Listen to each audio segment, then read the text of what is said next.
When you dare to share, you break the silence. When you dare to share, you speak your truth.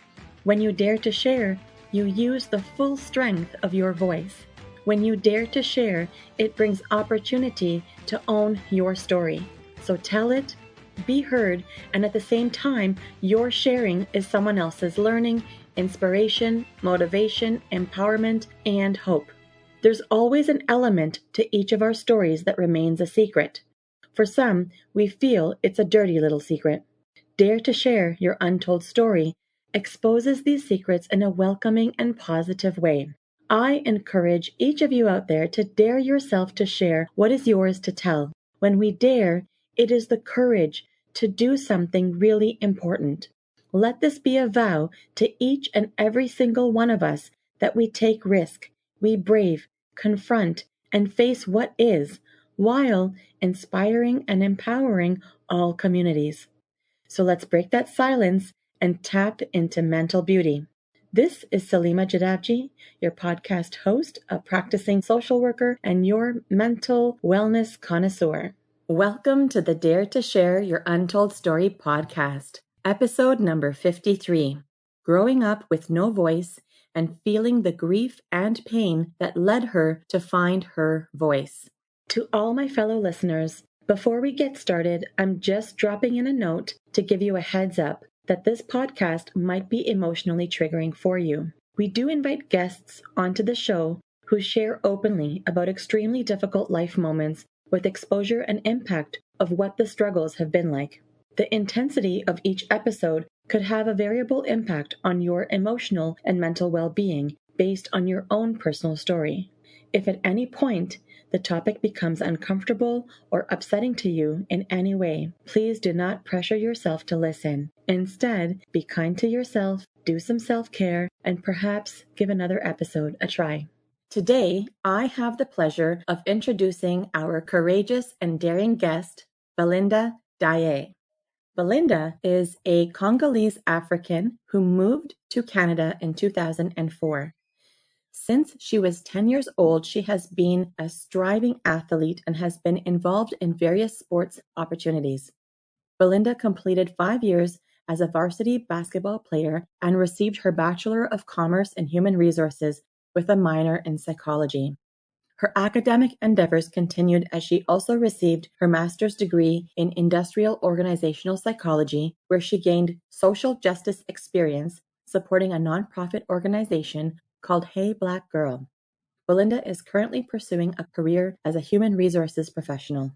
Belinda is a person of purpose that utilizes her values and optimism to navigate life's challenges to the best of her abilities. As a natural-born leader, she introduces herself to the world as a storyteller through her strong communication style.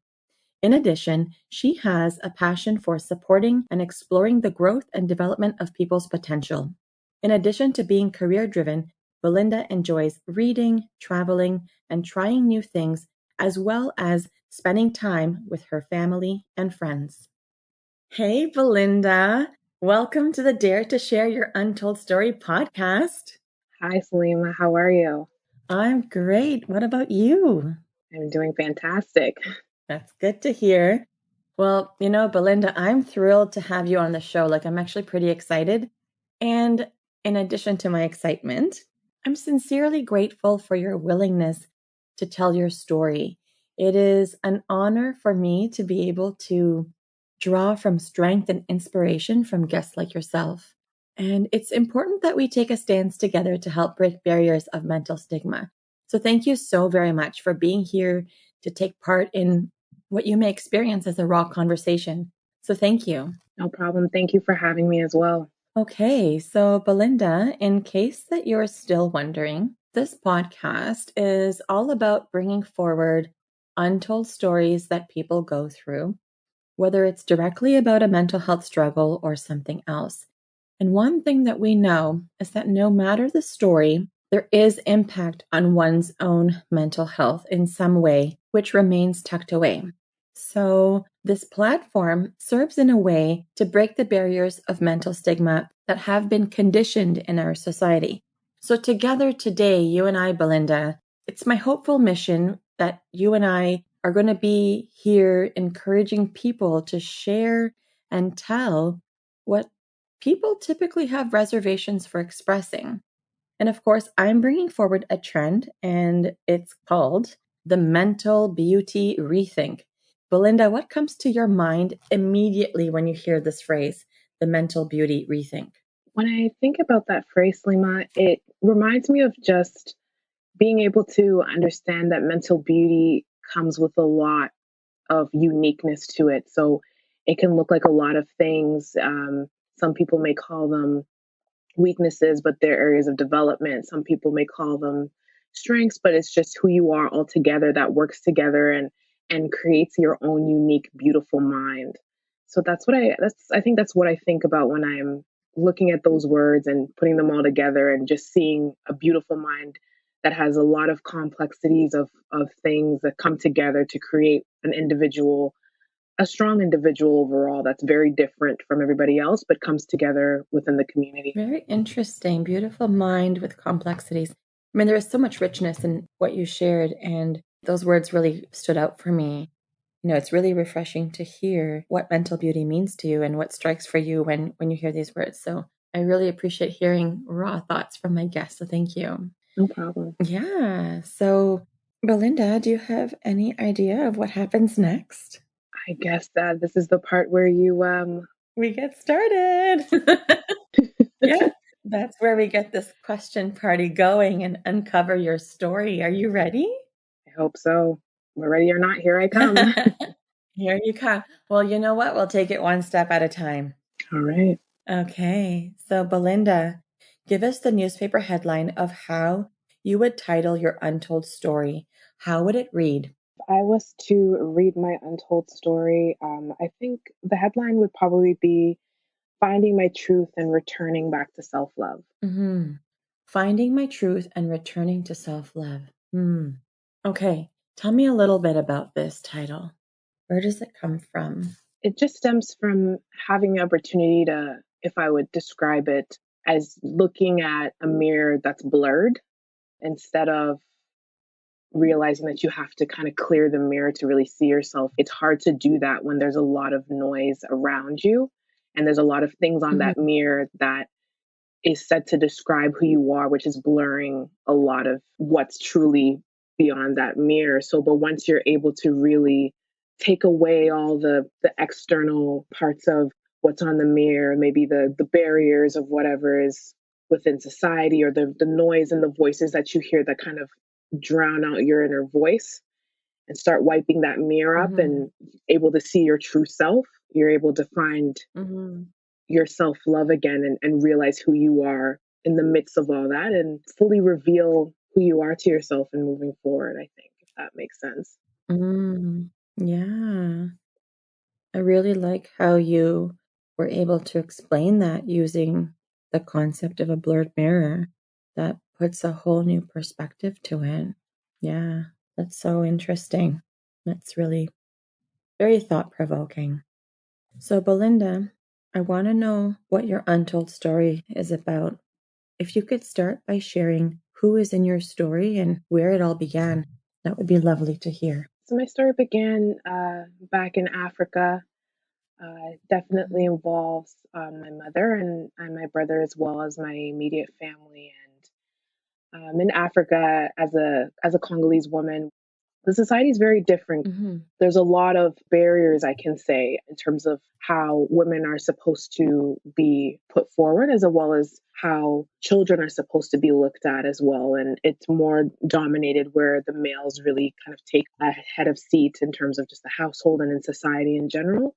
So within those barriers, as let's say using my mother for example, as a woman, she didn't have a lot of say in terms of having a voice. Despite that, she was a very strong-willed woman. She was very strong, very independent, and she definitely had her way of saying things. And despite the barriers and fought through it, which is probably where I get it from. I also had to deal with that as well, where not only was I a woman, but I was also a child.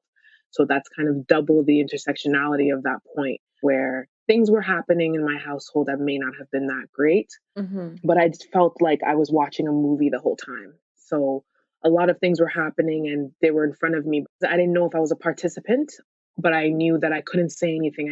I couldn't really reach out and say anything because I was a child.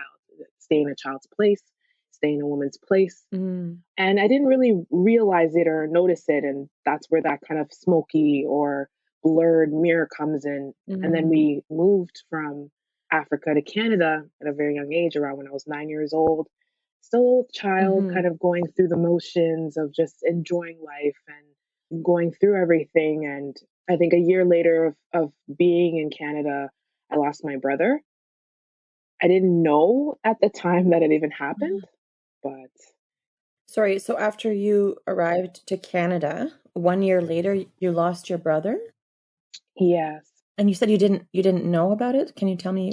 Yeah, so in the moment of it happening, I was a kid. I was kind of just looking at what was happening, but it didn't click in my head until someone was able to actually sit down and actually really tell me what happened. So Mm-hmm. I just know I went. I was there in the hospital. I was just there. I knew my brother was sick for a very long time. He looked the same, but I knew my mom was holding him in her hands, but I didn't know, what was the extremes of it. Nobody really explained it to me until later on. I had someone really actually tell me, what really happened maybe in a couple moments later. But I was still kind of in a state of, okay, this happened. I had no say. I didn't know Mm-hmm. what to do. All I could do was be a woman and be a child, stay in a child's place and continue to move forward. Wait, what was like the age difference between you and your brother? I was 9 and he was 5, so about 4 years. Okay, so he's your younger brother, four Yeah. years. And so, what was that like for you? Like, I know that you said that he was unwell. And could you process and understand that you'd lost him? Were you part of that journey or that whole part of the obligations of the culture of, not having a voice and staying quiet as a child? Did you get to participate in any part of it, even like before he passed, or do you remember anything? I don't think I did. I never did at all. Okay. I was just a kid. So just going through the motions. Mhm. And that's where they told me to stay, is where I just continued to kind of live in my little head, moving forward. Right. And so what happened after that? Because it sounds like that's a lot of hidden pain that you tucked away. Hmm. And it also sounds like even before coming to Canada, really talking about the culture that you were raised in, not really having permission to have a voice and not even really knowing that you weren't having a voice. Like it was such a regular thing for you. Like this is what children do. That's what women do. Like it was kind of normalized. And then did that trend change once you came to Canada? Or do you feel like those traditions continued on, or did they slowly fade? What was that like? I think the trend did continue. Growing up, it was still kind of the same. We just be going through the motions, but I don't think from an external standpoint that changes happen. I think we still kind of followed the flow. It started to change for me internally when I actually started to deep a little bit more of the things that were going on. My parents' situation was very detrimental to me as well. They didn't have the Hmm. healthiest relationship. So I was a witness to it. And because I was Hmm. harboring a lot of things I didn't know I was harboring, even at that time when their situation escalated a little bit, I felt the emotion very strongly, but I still kept it in because I knew it wasn't my place to say anything. I couldn't say anything, couldn't Hmm. really mention Hmm. anything. It just kind of kept, I started to now shift myself to finding outlets where I could release my pain or distract myself from the situation. And then it got Hmm. a little bit Hmm. worse again when my mom got cancer. So she started to get sick and she was dealing with the sickness on her own. And I didn't know how extreme it was because she didn't really mention it to me because she was such a strong woman and she did not want to hinder me in any kind of way dealing with it. At the same Hmm. time, I do believe she also thought to herself, you're a child, you stay in a child's place. And there were a lot of things throughout that Hmm. time of her sickness that I felt like I could have said something, I could have helped, I could have maybe talked to the doctors, I could have figured something out, but I didn't. I just kind of kept quiet and let the Hmm. parents do what they needed to do, especially with my parents' relationship and just all those things combined. Sounds like a bit of guilt. Yeah, yeah. Yeah. So you were aware of these things, you were harboring all of these things that you were witnessing. And then when your mom became unwell and her not letting it be known how bad it was at times, did you feel like you had awareness at the time, or after the fact you were reflecting on all of these things like, oh, maybe I could have done more, or maybe that was a time I should have said something or did something, or was it both? It started off, she told me, I got the information, but I was still like, okay, it's being dealt with from a higher level beyond me. And Right. then it got to a point where when it got worse and when I realized it a year or two later how severe it was, I wondered, how come you're not going to the doctors to figure this out? Like, what's going on? And I know she had her own reasons for why she was taking certain decisions, and I didn't say anything. And then now looking back at it, I wonder, well, why in that moment when a second stage revealed itself, why didn't you say anything? Till it got to the point where she was forced to go to the doctors because it was getting really bad and she was getting really sick. So her body decided to push her there. And I remember sitting in the room while she was in the ICU, and I remember sitting there with the doctor, and the doctor looked at me and said, well, how come she didn't come in earlier? We would have been able to figure this out. Like, and I looked at him and I said, I don't have the answer for you. When my mom's able to have strength to speak to you, she'll be able to tell you why she didn't do what she did. I can't tell you. I don't know. I'm as shocked as you are. And if I knew this information, What was that like for you, for the doctor to ask you that question? What was that experience like for you? Did you feel like you were being questioned? it was, I don't know how I felt.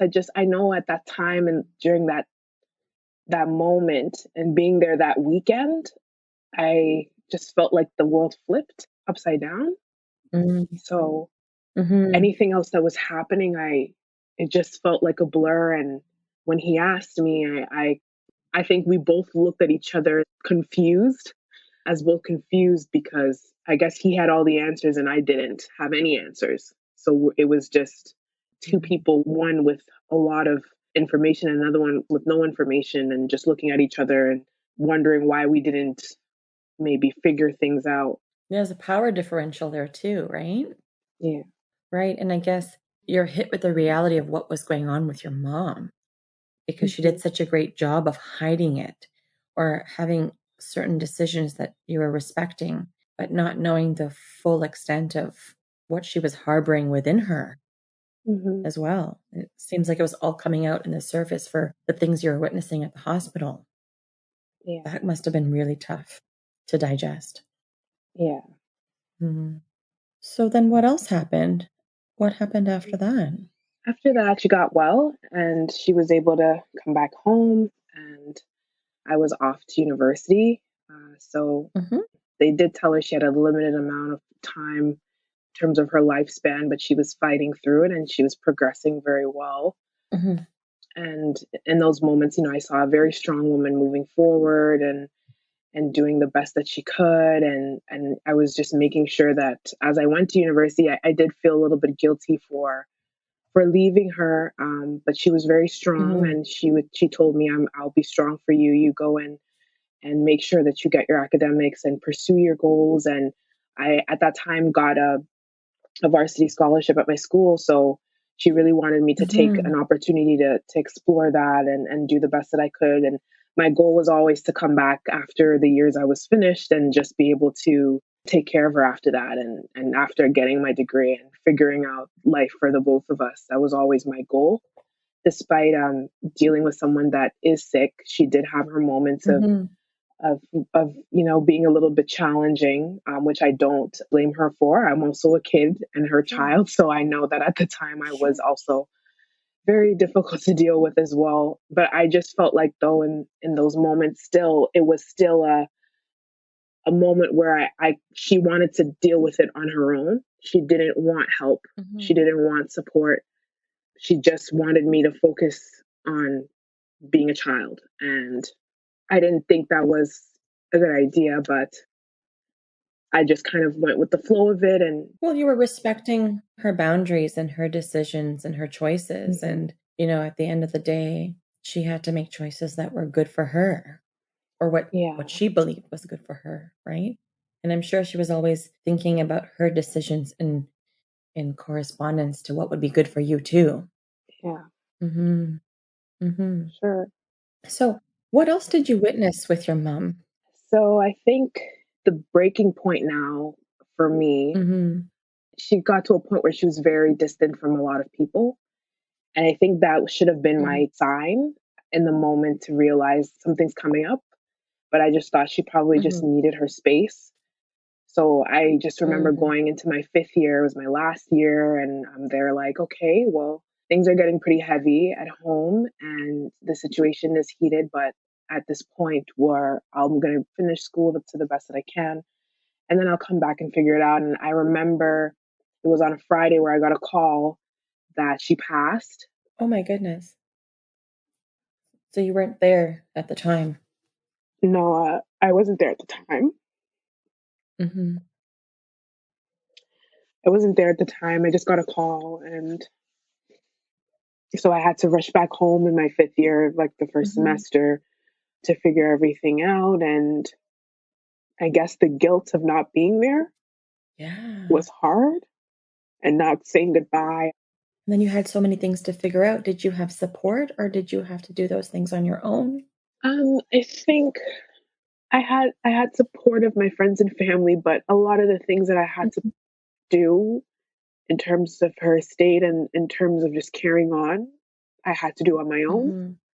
I did have family and friends that were there, Mhm. but after her passing, I think at that point I felt like my heart cracked open, and a lot of the Mhm. things that I went through, because even throughout my life, I also noticed just in terms of how she dealt with her relationships, I did as well. So I know from the point of Mhm. her passing, a couple months later, I also was dealing with heartbreak. So my heart just kept cracking open to the point where I couldn't keep everything in anymore. I had to start to Mhm. I had to start to scream, Mhm. or I had to just start talking. And Mhm. sometimes it was a little Mhm. bit more aggressive. Sometimes it was loud. Sometimes I just felt like I couldn't take it anymore. Like I have to Mhm. start to say something.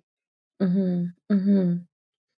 You were holding on to something that wasn't working anymore and you needed to do something different. Yeah. Mhm. What was that journey like for you? It was tough because I was grieving a lot. Uh, Mm. and I'm Mhm. not good with Mhm. emotions in general. So Mhm. I felt the pain, and then I was mad at myself for feeling the pain. I suffered a lot of anxiety, heightened anxiety, because I would be crying excessively and I'd be scared of how much I was crying because I've never cried like that before in my life. Mhm. So Mhm. I would start to have like a little bit of some panics in terms of my anxiety. My friends and family were there and supportive, but in the moment I wasn't myself, so they could tell, and just made sure I was kept in check and made sure that despite how bad it could be, just try to do your best to heal, try to do your best to just to figure it out. Mhm. Otherwise, you don't want to lose more than what you've already lost in terms of that, because I started to get to a point where I really started to say, you know what, enough is enough, Mm. because I let a lot of things in my life slide. I let a lot of things just kind of go through, just because in terms of how I was raised, you I would have to stay in my own place. Mhm. Would you say that you were learning to walk away from things that weren't serving a purpose for you anymore? Like you could see those things more clearly Mhm. and have awareness and then make different choices? Yeah, definitely. Mhm. I think the heartbreak side made me realize I was following my mom's patterns. Mhm. In the moment, I couldn't let go, but then I realized Mhm. my mom wasn't someone who could let go either. She would hold on really, really hard. And I told myself, if you keep holding on, it'll be the same thing. Sometimes you're not supposed to be obligated to stay in certain circumstances just Mhm. because society or culture or religion or Mhm. anything tells you to do so. Mhm. If it's hurting you, Mm. it's okay to let it go. Right. So permission, you're really giving yourself permission to do Yeah. it differently. Yeah. So I started to let go. I had certain people around me as well where they had a certain dominance to them, that because I was someone that allowed them to kind of treat me a certain kind of way, that's the reason why Mhm. our relationship continued. And sometimes for so long. And Mm. when I started to stand up for myself, I started to realize how much resistance there was in terms of our relationship. And I wondered, how come when I'm trying to tell you, hey, this is hurting me, or I don't like this, or I'm voicing my opinion, you're now becoming very rigid towards me. And that's when I realized that I didn't speak for so long that I enabled this. And I now that I'm actually sticking up for myself, this is not healthy. So I started to just let go of a lot of things. So when you were letting go of things, would you say that you were actually reconnecting with your voice? Yeah, because even to hear and to see myself kind of look and say, you know what, I don't have to say it as aggressive. I learned to shift out of saying things out of aggression and pain, and just looking at the circumstance and looking at the person and saying, you know what, this is not working for me. And Mm, just to hear myself utter those words, because I think I was so scared to lose people as well. And as a part of my attachment style and what I've learned from the dynamic of the primary relationship I saw, I was so worried about that because for me, the end goal was the person. But then I realized I'm losing myself just trying to hold on to the person. And then when I lost right. the person, I felt my vocal cords felt shaky but stronger. Hmm. So that's part of the process of your transformation is that the vocal cords got shaky, but there was also like a release. The release helped you sort of move forward. Yeah, Does that sound right? yeah, that sounds right. Yeah. Yeah. And so the theme of your voice emerged. You learned to speak up. What was that process like? The process where you were still wavering in and out? So, you knew you had to speak up, and then you would worry about speaking up, and then you worried about the consequences of speaking up and planted some pictures of what would life be like if you spoke up. Did you ever imagine what life would be like in a positive way if you spoke up?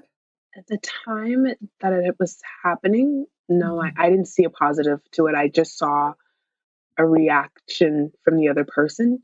I saw a reactive Mm, mhm, circumstance. It would become a challenge.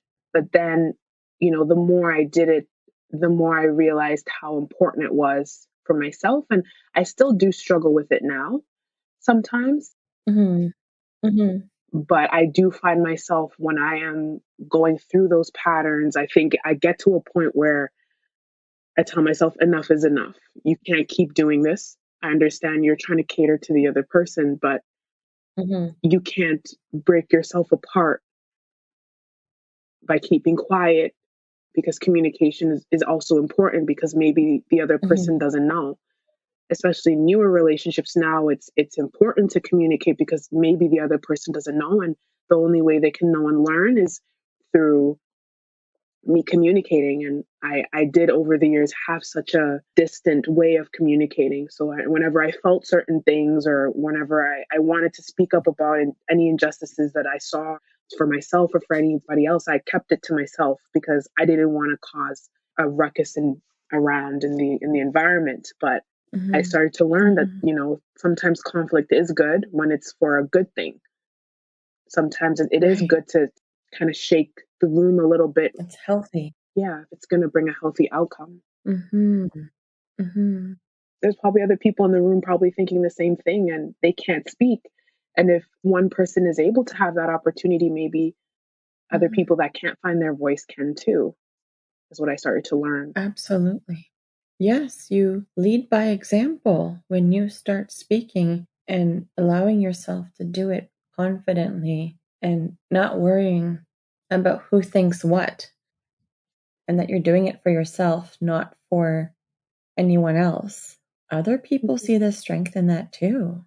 You become the example that people aspire to become as well. I'm so intrigued about what path you ended up charting in your mental health journey when you were met with grief and losing your mom and mourning all of what you've had to go through. It seems like that blurred mirror started to make progress, even though you lost something so great. Yeah, it was interesting how much of myself I could see in both Hmm.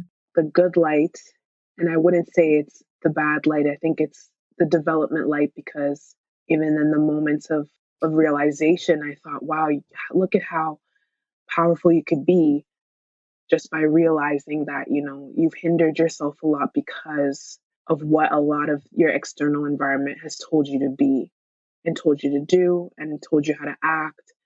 Look at how much you can stand strong for yourself when you feel like something's wrong, even in the littlest form, and try to figure out how to make it right for yourself and those around you if it's needed as well. Yeah. So I'm a little curious.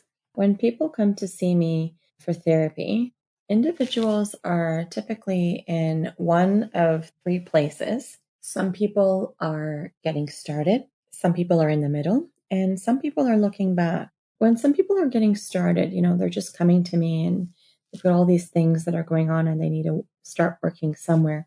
Sometimes they don't even know where to begin and they need guidance there. Some people are acutely in the thick of a particular mess or chaos and they need support with navigating through that.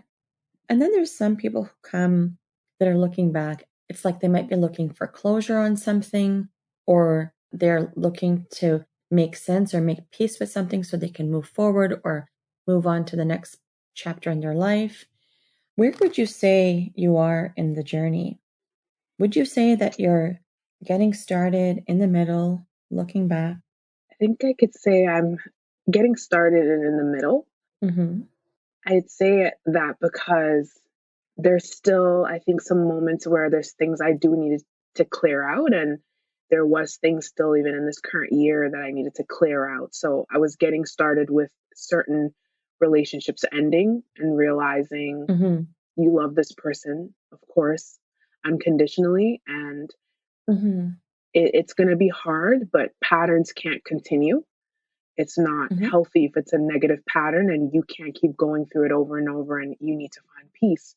So that is something that I'm still kind of going through, especially moving into a new phase and being a different person now that's not so dismissive and is more emotional. Sometimes I still am shocked and can't deal with certain things. And sometimes I feel like, oh wow, I thought I, overcame this. So I'm still getting started, but I Mm. do feel like I'm in the middle as well.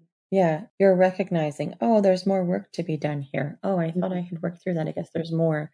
There's deeper layers. Yeah, yes, exactly. Yeah. The bigger emotions are buried deeper. So the more Mhm. you're able to delayer, the more you're able to tap into some of the core feelings and the core experiences. Mhm. Sounds like you're on a great journey, though.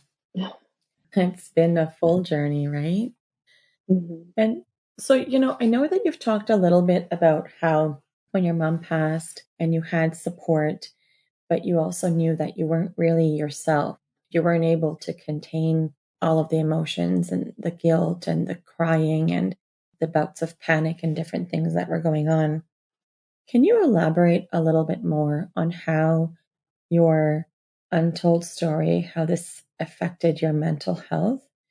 Can you share a little bit more about these impacts? I think I struggled with just dealing with the anxiety in my head. And then I also struggled with, okay, well, we told ourselves, a world without your mom is not possible.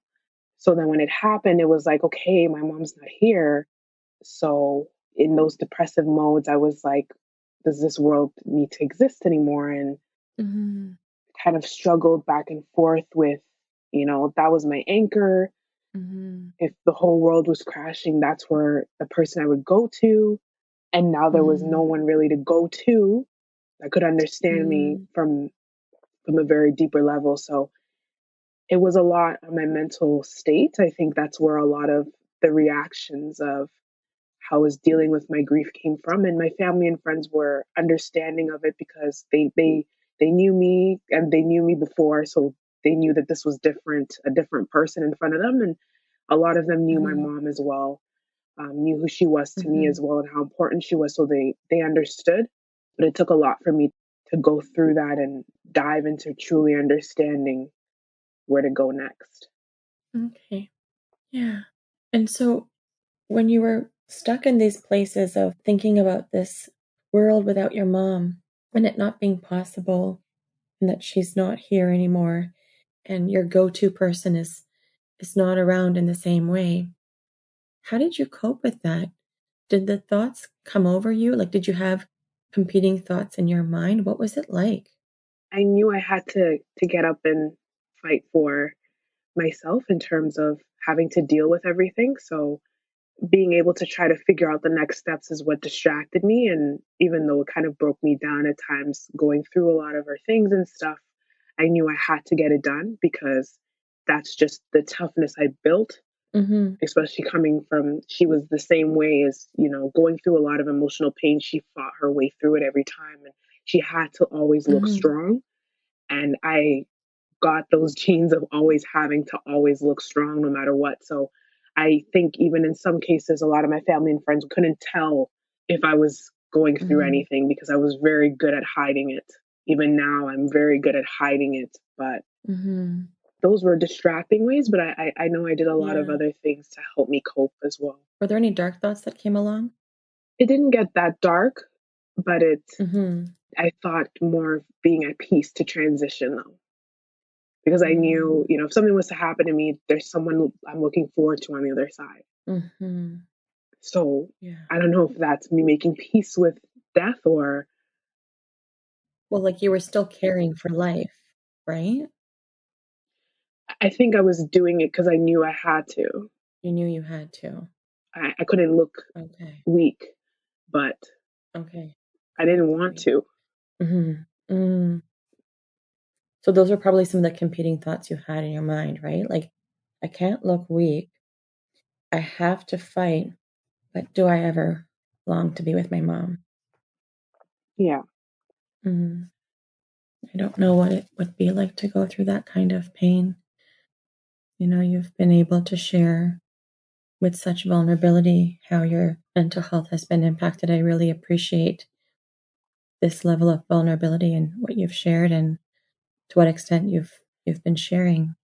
Belinda, can you share with me what is your key message to the listeners of our show? What do you want them to know? I think what I'd want them to know for sure is it's okay to show emotions. It's okay to have feelings for sure. I think that's something I've learned. Another thing is it's also okay to communicate and acknowledge your own voice and speak up for yourself when something doesn't feel right Mm-hmm.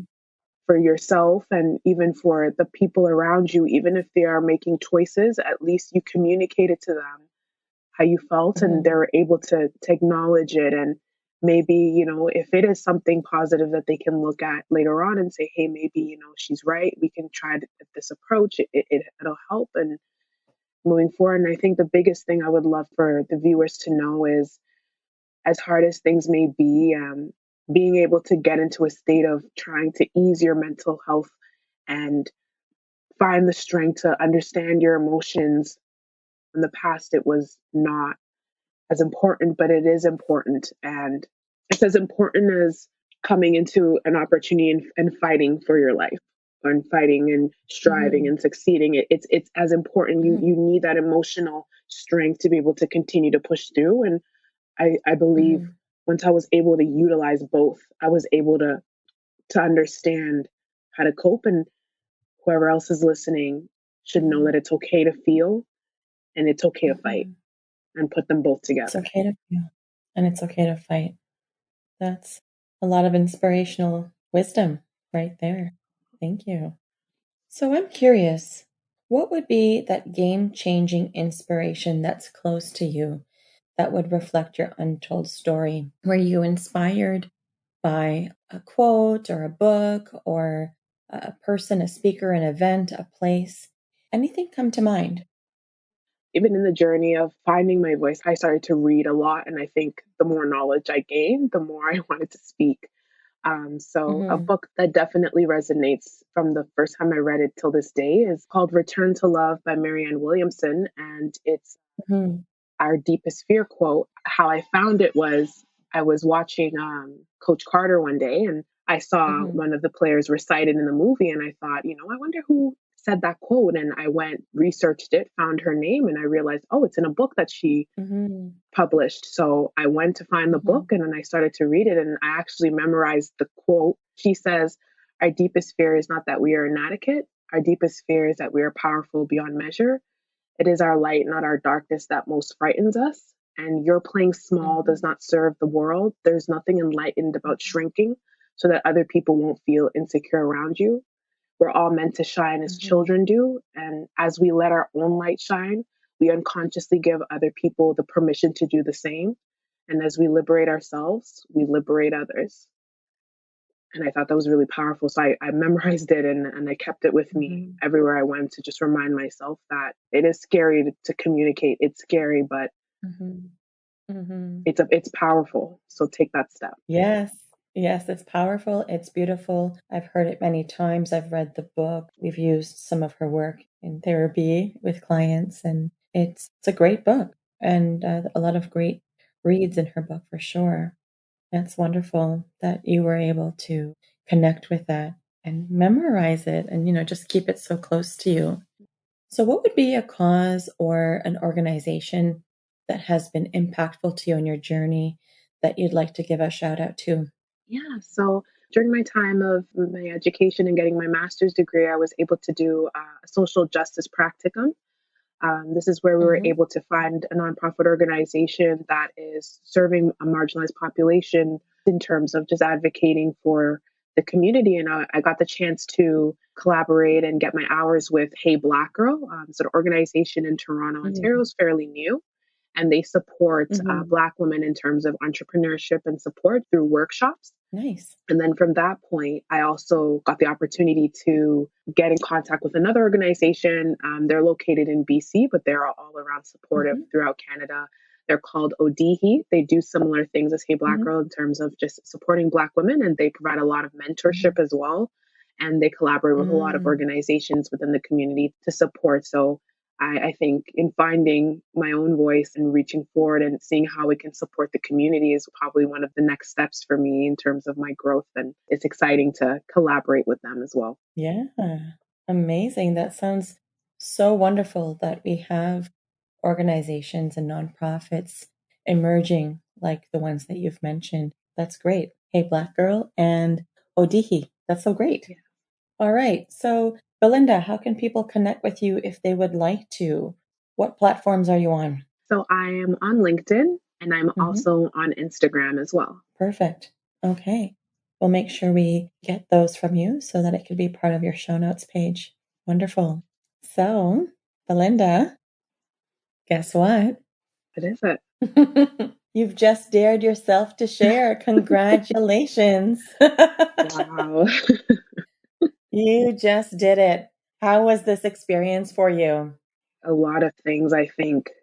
Another way of pushing myself to finding my own voice and, feeling the scary moments, feeling the barriers, feeling the external thoughts, and just telling myself, you know what, you got to do it because it's a part of the journey. So we're leaving now. It does sound like it's been relieving. And Belinda, for me, I am sitting here as a witness to your story, a difficult journey that you have been on. And you were relentless in your expression today. I mean, sharing some extremely touching moments of your life. I mean, you shared how you saw your mother work through her marriage and not give up on herself. You shared about how you saw your mother through your brother's illness from the young age and not give up. You saw your mother mourn for the loss of her son at age 5. You also witnessed and saw your mother battle cancer and keep fighting until the end. I hope that you are exceptionally proud of yourself for the steps that you've taken and that you celebrate every day who you are and where you came from.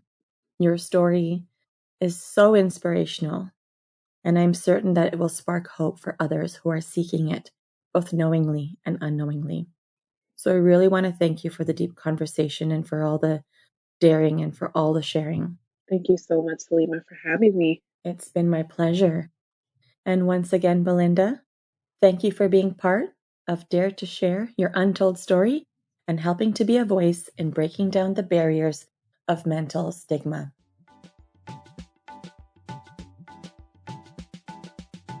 To all of our listeners, if you like what you've been hearing on this podcast and you want to be part of breaking down barriers of mental stigma, I invite you to go wherever you are listening to the episode and hit subscribe. Leave us a comment or a review of the episode and maybe how you relate to it.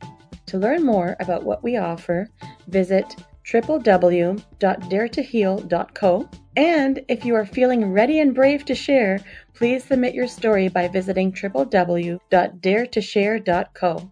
Thanks for joining in.